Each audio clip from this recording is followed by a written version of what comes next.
Here are the top headlines making news at the University of Limpopo this week. Sign language is now South Africa's 12th official language.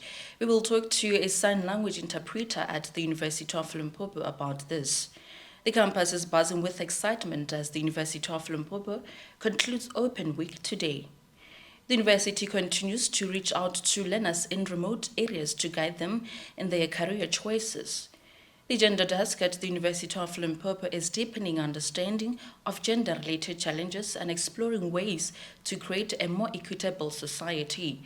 Leadership Masterclass makes a clarion call for visionary and ethical leadership. Male and female students engage in separate forums to open up about their challenges.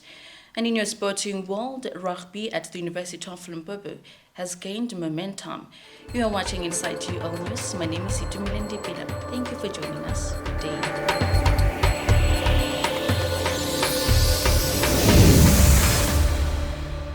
In a momentous ceremony at the Union Buildings in Pretoria, President Cyril Ramaphosa marked a significant milestone by officially designating South African Sign Language SASL as the country's 12th official language.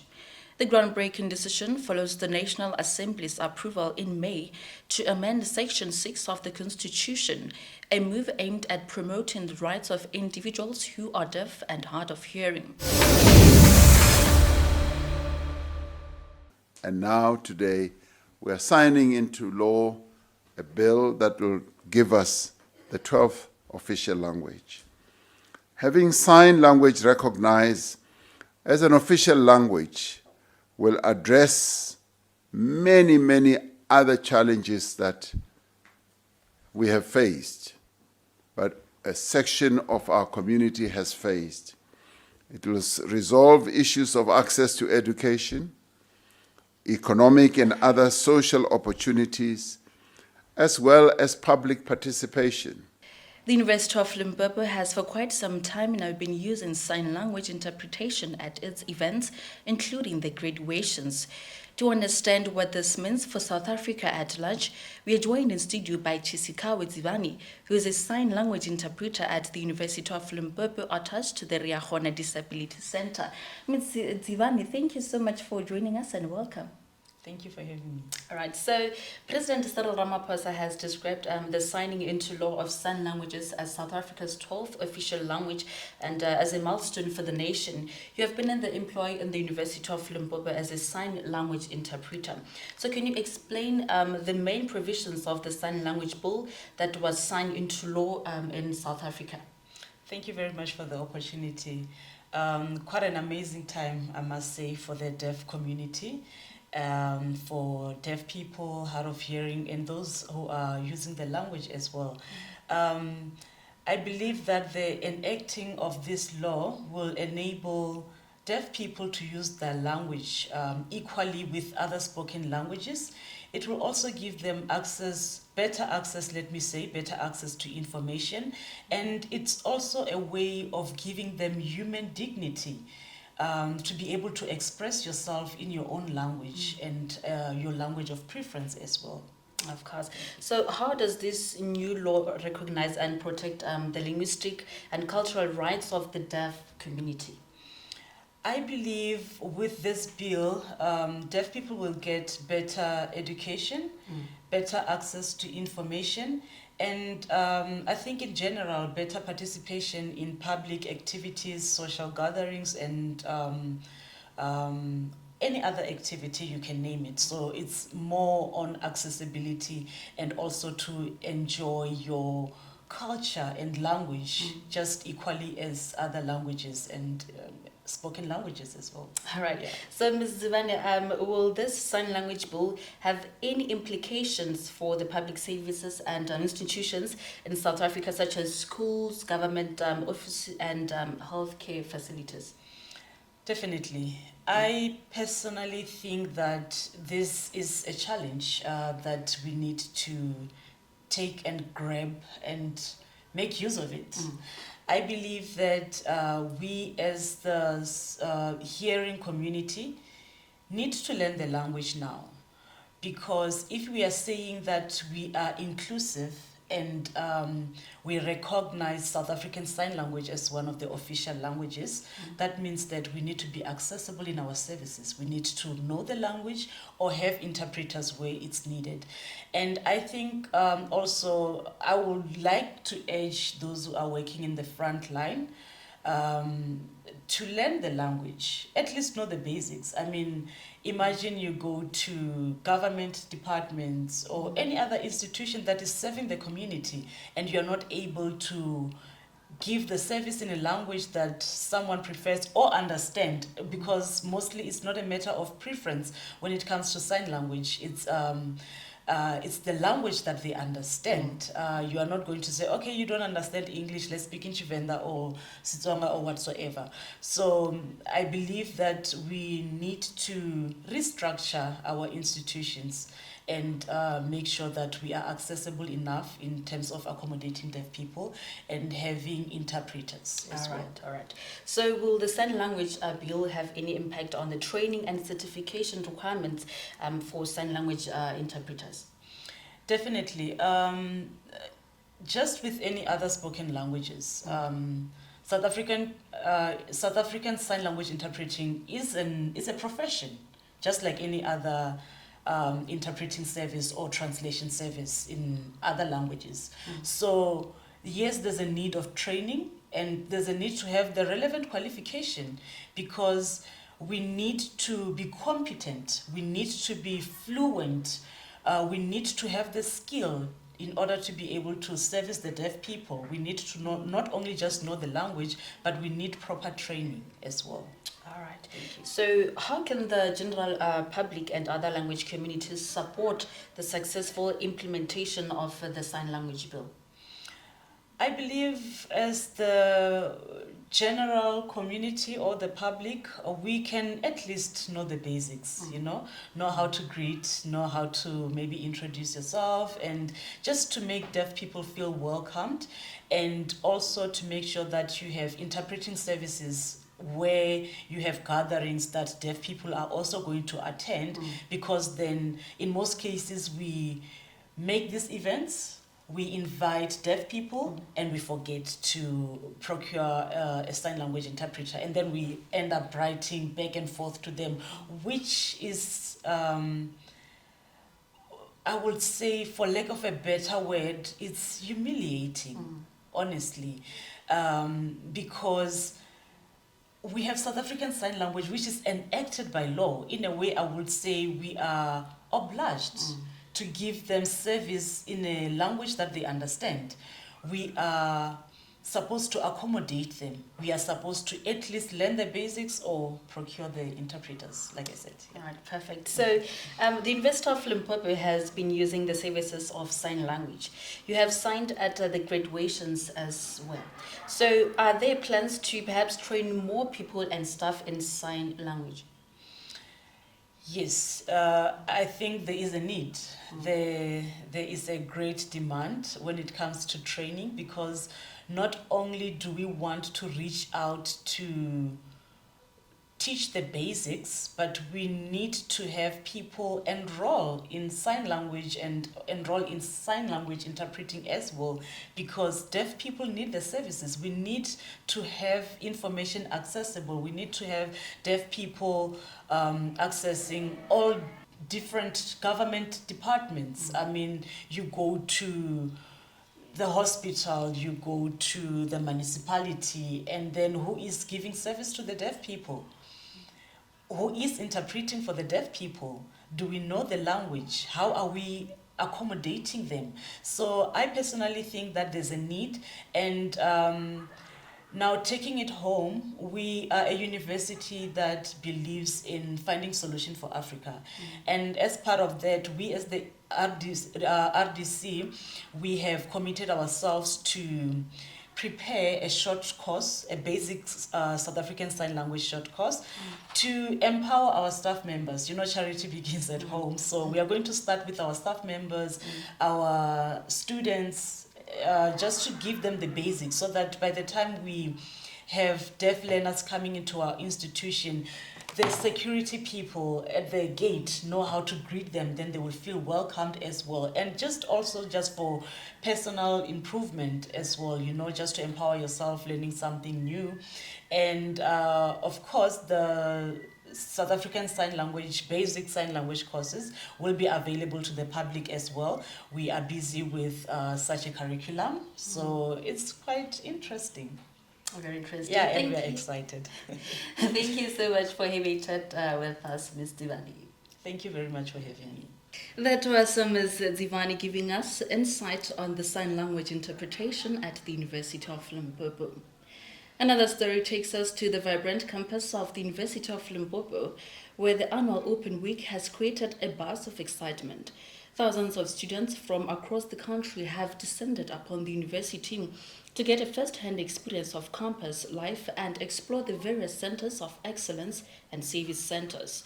Our Michelle Kamwendo is on the ground to bring us the latest update. Thank you, Itumeleng. Indeed, we are at the University of Limpopo Annual Open Week, and I've just been joined by Buhlali Malema. Good day, Buhlali. Good day. Are you well? I'm good, thanks. And how are you? I'm good, thank you. Buhlali, you've just arrived at the Annual Open Week, which I believe is your first time. Yes. Kindly tell us, what are you interested in? I'm actually interested in medical biochemistry.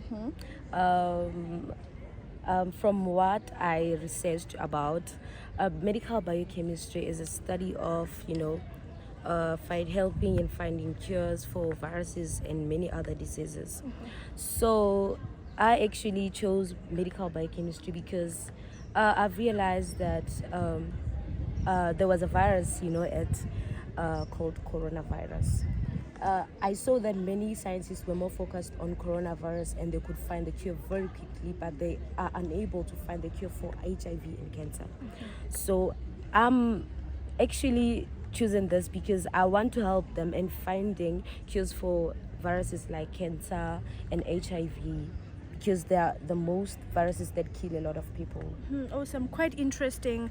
Also, please tell us, what are your expectations? I hear you just arrived. So what are you expecting from the session that you're going to have, and what will you take home? I'm expecting, the people who are going to assist us in the classes to teach me more about whatever that I'm going to study for. And what I'm going to take home is I know that they're going to help me in knowing the requirements for whatever that I want to study for. So that it's going to push me to study more and for me to be able to reach the requirements that are needed for me to go to the varsity that I want to go to. No, that is quite interesting. Thank you so much for your time, Buhlali. Thank you. For Inside UL News, I am Kamwendo Michelle Tendo. Back to you in studio. Thank you, Michelle, for giving us a sense of what is happening at this year's Open Week. Now, let's turn our attention to the remarkable efforts of the University of Limpopo, which took proactive steps to reach out to learners in remote areas before hosting Open Week on campus. Understanding the challenges of internet connectivity and limited access to electronic gadgets, the university conducted outreach programs to guide these learners on career choices and assist them in their applications. In partnership with the Limpopo Provincial Treasury as part of Mandela Day commemorations, one of the schools visited was Nukutlowu Secondary School in Mafefe, located outside Tzaneen. In another impressive effort to empower and guide learners, the School of Economics and Management and the Faculty of Management and Law at the University of Limpopo extended its reach to Ramamaila and Mujajiskloof, situated in the Mopani district.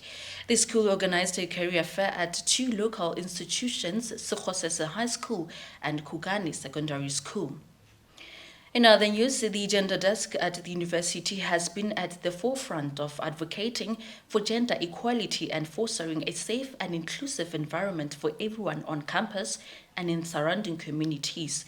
It recently held a 2-day workshop in Polokwane where participants engaged in various activities, discussions and training sessions aimed at deepening their understanding of gender-related challenges and exploring ways to create a more equitable society. Here is the report. Thank you so much, Itumeleng. Right now with me, I'm with Reverend Dr. Rapakwana, who is the Director for the Gender Desk at the University of Limpopo. Rev, can you tell us more about this conference? Oh, thank you very much. You know, as a university community, we need to reach all. And this time it was the opportunity for staff, especially from all programs, all divisions, all sections, and also faculties. Because all this time, you know, that we've been reaching students, we've been, you know, with the meeting with all the communities of the university, but not actually the staff members, and especially at this caliber. And we want to thank them for coming, you know, and we were here, and with this conference, the FPD, Health Sciences, you know, section were facilitating. And because I wanted the staff to be able to know more on GBV issues, especially, you know, the magnitude of it, the causes, the consequences, and how are we affected as the university, and how can we prevent, and also if we do have incidences, how can we say we address that? And also, you know, GBV is something that is for all of us. It's not a gender desk thing. It's just for all of us to say, let's come together and have ways of dealing with the issues of GBV. That is why also in this workshop, we were able to address the 8 protocols of our Deputy Minister of Higher Education, who said the Institute of Higher Learning, together with Higher Health, they need to look at these 8 protocols to check themselves how far are they as far as GBV prevention and all other issues are concerned. Therefore, we are able now to say SUL will be having this paper or this information that we are going to be presenting to our management, that as far as those 8 protocol of deputy minister that the universities need to check, we are here, and you know we do have recommendation that we want to be assisted on, but most of the things we are really on. Prof, can you please paint us a picture on how rife are the cases of GBV in the country? Okay, in the country, let's put it this way. We're one of the highest rates of rape, sexual assaults, and assaults in the world.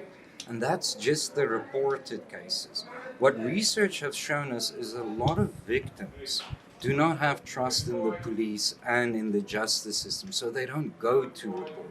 So what we see is only the reported cases, and by the reported cases, it's already too high. We're one of the most dangerous worlds for women and ladies to live in.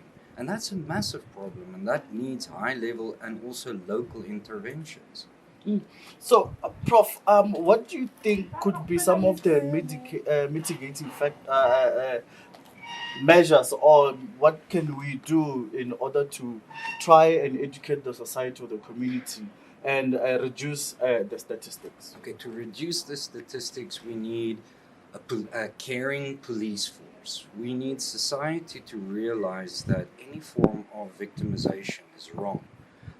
We are all each other through each other. You know, the whole concept of Ubuntu, we should live Ubuntu. Then the police should actually be capacitated, and everyone in society should be capacitated to deal with victimization, how to deal if you see a victimization happen, how to intervene. And this is what this conference is about. And then the last thing I would say is, if you see something, speak out. The more we speak out, the more we become aware, and the more we become aware, the more we can intervene.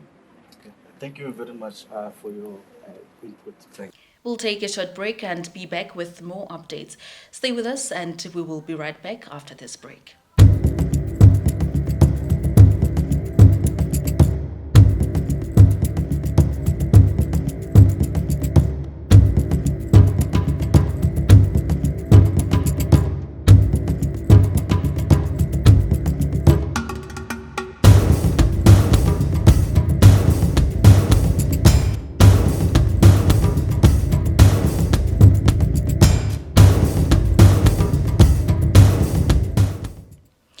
Welcome back as we delve deeper into the complexities of leadership in the global context.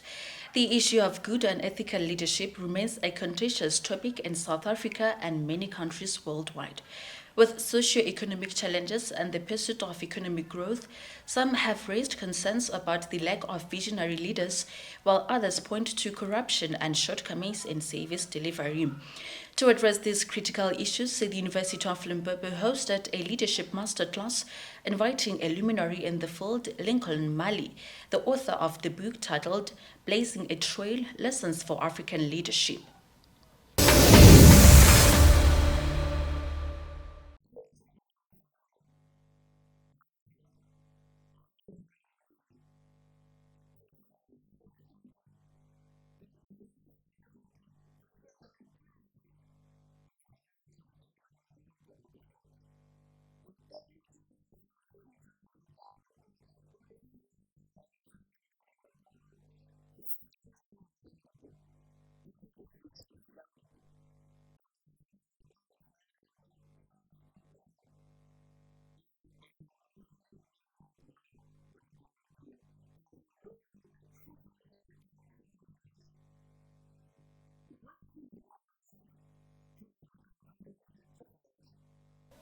Our reporter Mankale Metema was at the masterclass, which took place at the R40 Conference Hall on our campus. Let's go, Mankaleme, for more insights.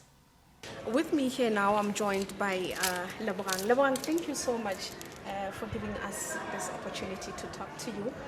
I understand you were part of the discussions, and I'm also told that you are Miss University of Limpopo First Freshers Princess. Now, Yes. what are some of the lessons that you've drawn from this event?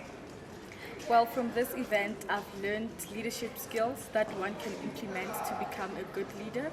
And those include leading with empathy, placing the people that you lead at the center at all times, and also considering the opinions and the contribution that each and every individual makes towards the success of the organization. And how important do you believe that such events are encouraging to good leadership? Such events are encouraging to good leadership because they promote leadership by creating a platform for the younger people who are interested in leadership to be able to interact with those that are already in leadership. And this helps them to gain knowledge and wisdom so that may they want to take on leadership, they can take on it with knowledge and understanding of what they are getting themselves into. Thank you so much, Lebogang. Mental health remains a pressing issue on university campuses, and this week, the Student Representative Council (SRC) at the University of Limpopo took it upon themselves to address this important topic. Organizing two events, a men's forum and a women's forum, the SRC aimed to create a safe space for students to discuss their challenges and seek solutions. At the men's forum, male students were encouraged to openly talk about their challenges. The event aimed to break the stigma surrounding mental health and create an environment where young men could express themselves freely without judgment. Here is some of the things that were discussed during Khoro ya Banna. As men, we are judged for exploding. They don't understand that it's them imploding that made us to explode like a bomb. We are ticking time bomb. Our anger issues are growing day in, day out. We speak right bars, right hands. It doesn't matter. We speak too much, but it doesn't really matter if those who really hurt us don't understand. Continuing with our coverage on the forum, the next day we witnessed another empowering gathering. Female students came together to discuss socio-economic challenges and strategies for overcoming them, as well as exploring ways to become influential leaders in society. Our reporter Mankale Metema is back at the Onkgopotse Tiro Hall to bring us the latest report. Thank you so much for your time. Before we can start with this interview, may you kindly introduce yourself to our viewers at home? All right, thank you very much for having me. My name is Itumeleng M. Chidi, and I am a lecturer in the Department of Sociology and Anthropology. I teach sociology there, and I think my interests are in youth development, women empowerment, and community development at large. Hence, coming to this event has really been worth a while. Yes. You really emphasized on self-empowerment. You encouraged our students to really know what they want and go after their goals. Kindly take us through that.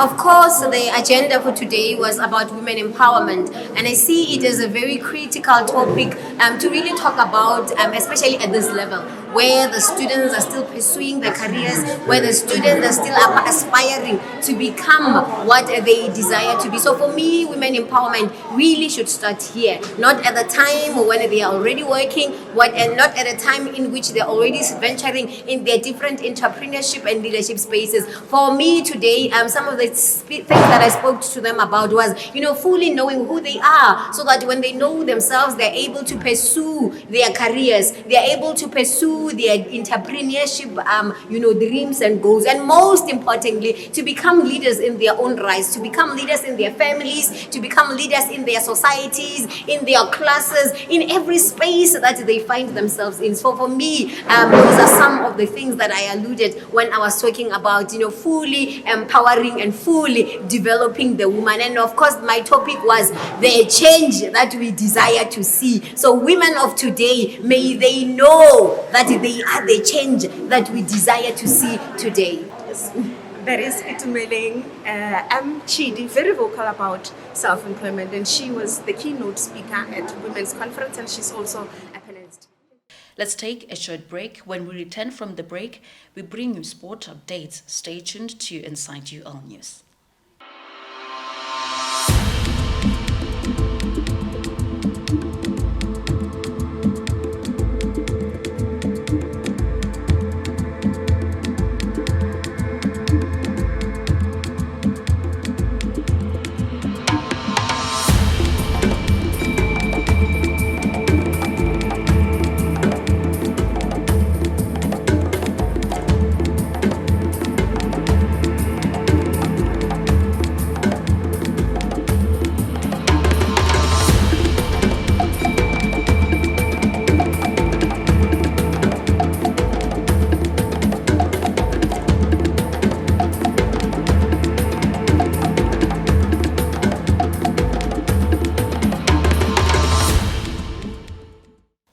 Thank you for staying tuned. As the week comes to a close, we turn our attention to the sporting achievements at the University of Limpopo rugby team at the Oscar Mpeta Stadium. The team's remarkable impact on both students and the wider community has been gathering attention. Let's go live to our sports reporter, Malisa Latoleng, who is at the stadium for the latest update on rugby and their tournament. Thank you, Itumeleng. We are live from the University of Limpopo sports field where the game just ended. Alongside me is the chairperson of University of Limpopo Rugby, Itumela Philip. Thank you for your time. Why are we here today? We met here today because of the provincial league, Blue Bulls, Limpopo Blue Bulls against SWT League. They met here today. So, what does it mean to the University of Limpopo and the community at large to host the game of this magnitude? It means a lot to us because of most of the teams comes here and play. Us as the University of Limpopo rugby club playing here, we get to get more people watching us, and they know how to play rugby. They come play, get the opportunity to go further with the rugby. Please tell us, how does the community benefit from these initiatives? As I said, the community benefit a lot from this club rugby, as it is an open club rugby. As from today, there are women from the community playing for the provincial team, taken from the University of Limpopo club rugby.